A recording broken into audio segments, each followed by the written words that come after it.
So, ayan mga kadrama-rama, alam ko pong inaabangan nyo po no, yung next na mangyayari po dito sa Abot Kamay na Pangarap dahil sobrang nakaka-tense na nga po no, tsaka nakaka-excite na nga din po no.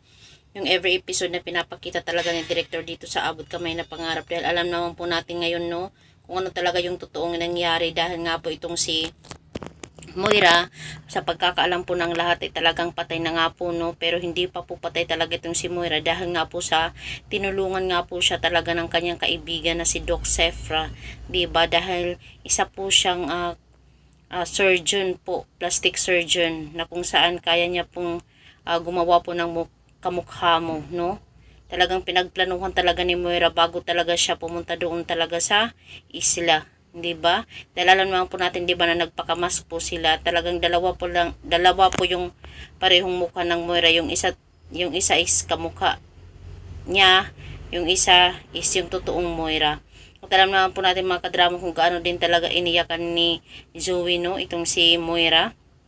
At alam naman po natin natatawagan pa rin talaga ni Moira yung kanyang anak na si Zoe. At saka ipapaalam niya talaga yung katotohanan.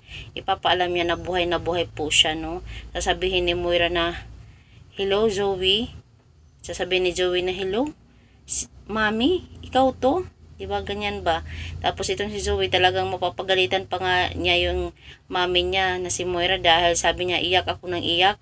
Kala ko ikaw yun, buhay ka pa pala." Diba, parang nabaliw itong si Zoe sa kakaiyak doon sa taong hindi naman talaga yung totoong mami niya. 'Di ba? Wala talagang kalam-alam si Zoe.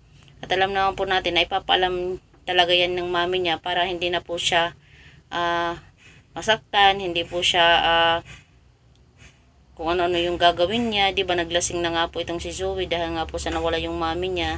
Pero yung kalungkutan na yun ay mapapalitan talaga ng saya pag nalaman niya talaga na buhay yung mami niya at pag tinawagan siya, 'di ba? Tsaka itong si Moira, sasabihin niya dito kay Zoe na nagpa-plastic surgeon ako sa isang kamukha ko para din nila malaman, 'di ba? Talagang yung lahat talagang mapaniwala talaga na patay na itong si Moira at saka one day talaga bubulagain na lang sila na, "Hello, I'm back." Tsaka sasabihin nila, "Para kang pusa, Moira, ilan ang buhay mo," 'di ba?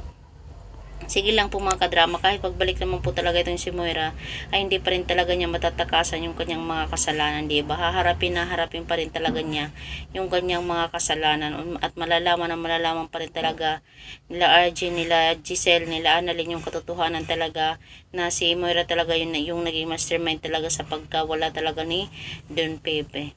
'Diba? At saka malalaman din nila na itong si Zoe is naging kasabwat, 'diba?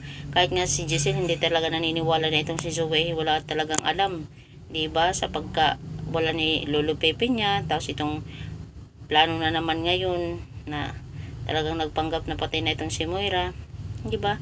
Ang daming mga ka-eche-boreche ni director, charot.